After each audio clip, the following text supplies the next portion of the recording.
So Eric Adams in New York finally does what's right for the city of New York and drops out of the mayoral race.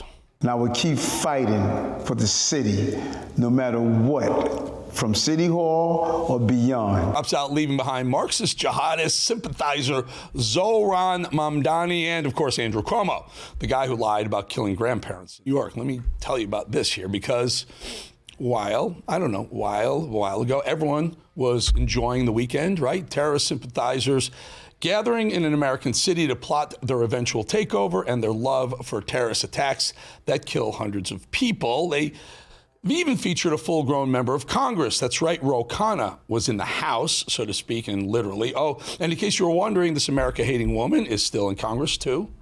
You'll have people who say you shouldn't have a Muslim in Congress. I have First Amendment protection to practice whatever religion I want. There is a lot of hate in this country for Muslims. There's a lot of hate in this country for black people, especially black women.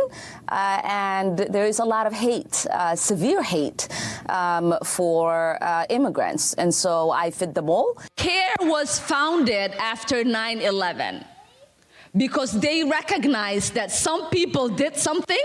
Our country should be more fearful of white men across our country, because they are actually causing most of the deaths within this country. Okay, yep, we are in trouble, folks, and we need to take things seriously. Seriously, this is not Pakistan. This is Niagara Falls right here. Niagara Falls, just outside of New York. They're calling for what? Listen. Genocide, jihad. They're looking for a holy war. This is not Somalia. This is in the middle of America. Minneapolis right here. And by the way, while we're at it, let's check out Dearborn, Michigan, where a majority of the population is Muslim and supports Sharia law over U.S. constitutional law. What I'm talking about is about to show you. Took place in Dearborn this past weekend, an openly pro-terror conference filled with explicitly pro-terrorism speakers, which happened to have been attended by several Democrat members of the U.S. Congress. Well, here's just a little nibble. Raise your hand if you're a pro-terror radical. Do you condemn October 7th? Yeah.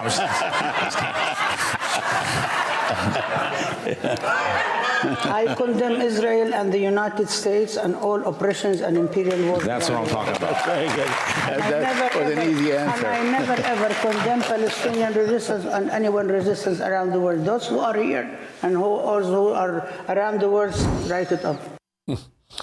Yeah, right over there, that was Ro Khanna, a sitting member of Congress, sharing a stage with people who condone terrorism. Nothing to see here, folks. Just like this right here, the police chief of Dearborn, Michigan, speaking in Arabic.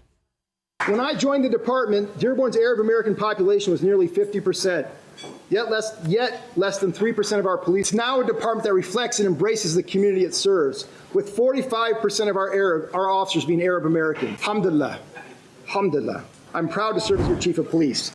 It's not long before cities are pushing for Sharia law. Watch. And their twisted values right here in America. Take a look at this story. National Health Services in the UK, the NHS as they're called, well, they're apparently touting the benefits of marrying your cousin. That's prevalent among the massive Pakistani population the UK has insisted on importing because they feel guilty about being an imperialist country centuries ago. And how well has that worked out for them, you may ask? Well, not very well at all, actually. You see, turns out that when you import thousands of people with entirely different values who have no interest whatsoever in assimilating to your society, it doesn't work out too well for your country and your current citizens. And since 55% of Pakistani Muslims marry their first cousins, I said that right, the UK has decided to placate this barbaric practice, one that was outlawed centuries ago in Western civilization, and make it seem like it's good for economy and culture. Incest is good, they say, in order to make these people feel nice and comfy in their new country. And you may ask yourself, but Eric, why should I care about what's happening in the UK? Well, because the leftists and progressives right here are always just a step behind the madness happening on the other side of the Atlantic. And there are too many of them in power and vying for power in our cities and state governments and in Congress, by the way, like this. Why does a Democrat candidate for city council in New York need to film her campaign video in New York again in Arabic?